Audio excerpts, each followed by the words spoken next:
આગામી 15 સપ્ટેમ્બરે two wheeler ચાલકોને હેલ્મેટ ફરજિયાતનો કાયદો લાગુ થઈ રહ્યો છે ત્યારે વડોદરા શહેર પોલીસ ભવન ખાતે ટુ વ્હીલર વેચાણ કરતા ડીલરો ખાતે પોલીસ કમિશનરે બેઠક યોજાઈ।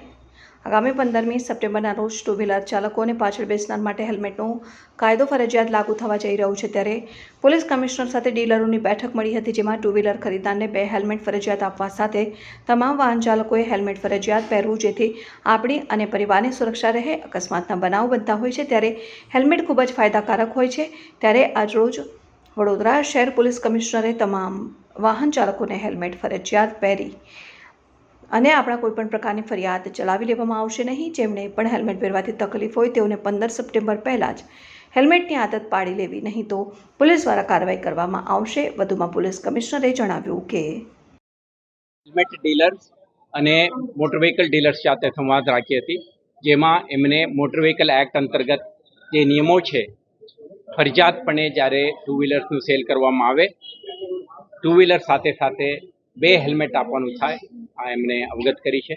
સાથે સાથે BIS સ્ટાન્ડર્ડ મુજબના અપ્રૂવ થયેલા હેલ્મેટ જ હોય છે તે અંગે પણ આપણે સૂચના આપી છે। અને કેટલાક હેલ્મેટ ડીલરો શહેરમાં કાર્યરત છે, એમને સ્પષ્ટપણે આપણે કીધું છે કે BIS સ્ટાન્ડર્ડ હેલ્મેટ જ હોય છે, અન્ય પુઅર ક્વોલિટી અને ચીપ આઇટમ વેચીને લોકોના સેફટીને કોમ્પ્રોમાઇઝ ના કરે તે અંગે સ્પષ્ટ સૂચના આપી છે। તો આપણે વિશ્વાસ છે કે 15 સપ્ટેમ્બર જે આપણા no tolerance for helmet violation rule આ કીધું છે, તો તે પહેલાં જેમના પાસે ઓલરેડી મોટરસાઇકલ છે અને હેલ્મેટ છે આજથી પહેરવાનું આદત પણ કરી લો। જેમના પાસે ટુ વ્હીલર છે પરંતુ હેલ્મેટ નથી, BIS સ્ટાન્ડર્ડવાળું ખરીદી લો। જેમને પાસે જેમનો આઈડિયા છે કે આ આવતા દિવસોમાં નવા ટુ વ્હીલર ખરીદવું છે, ખરીદો તો ત્યારે 2 હેલ્મેટ સાથે રાખો, ડિલિવરી લો। અને જેમને પણ મોટરસાઇકલ સ્કૂટરમાં યાત્રા કરવું છે, પ્રયાણ કરવું છે, ત્યારે ફરજિયાતપણે હેલ્મેટ પહેરો, જેથી કરીને નિયમનું પણ પાલન થાય અને તમારા સુરક્ષા જળવાઈ રહે તે માટે સતર્ક રહો। વડોદરા શહેરને એક સુરક્ષિત શહેર બનાવવાના દિશામાં તમારા ફાળો આપો। મોટાભાગે યંગર્સની ફરિયાદ હોય છે કે માથું દુખે છે અને અમને ગભરામણ થાય છે, એના માટે જે હેલ્મેટ ઉપયોગના અંગે કેટલાક આપણા એક્સક્યુઝીસ હોઈ શકે, કારણો આગળ કરીને આપણે ના પહેરી શકીએ, પરંતુ આપણે બધા જાણીએ છીએ કે કોઈ પણ સેફટી ગિયર્સ કે સેફટી રિક્વાયરમેન્ટ આપણે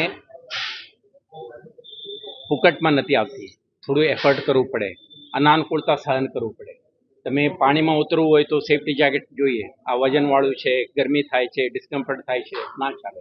એ જ રીતે તમારા હેલ્મેટ ભલે તમને 2-3 દિવસ અનાનુકૂળતા જેવું લાગતું હોય, યુવાનોને અપીલ છે કે તમે દેશના ભવિષ્ય છો, don't compromise your safety, don't try to find excuses. તમારા સુરક્ષા માટે જ પોલીસ સતર્ક કરીને કામ કરી રહ્યું છે અને આ નિયમોના પાલન કરો, સુરક્ષાના ખ્યાલ રાખો, વડોદરા શહેરને સુરક્ષિત શહેર બનાવવા દિશામાં પ્રયાસ કરો।